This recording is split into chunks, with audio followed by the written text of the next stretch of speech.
guys, hi Blade JR here. Today I'm gonna show you how to do slow motion with Sony Vegas Pro 10.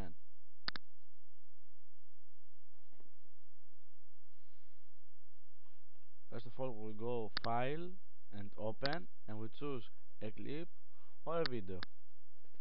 Let's watch the video.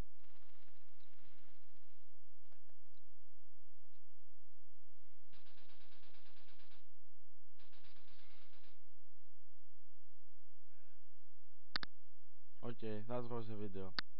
I want to start my slow motion from this part. So I press S button and I leave it here. And now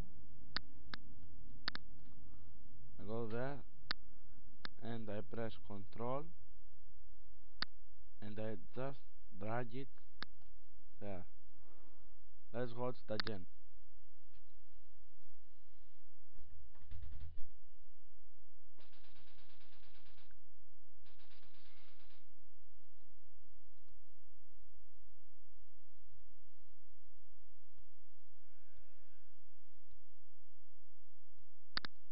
Thanks for watching, guys.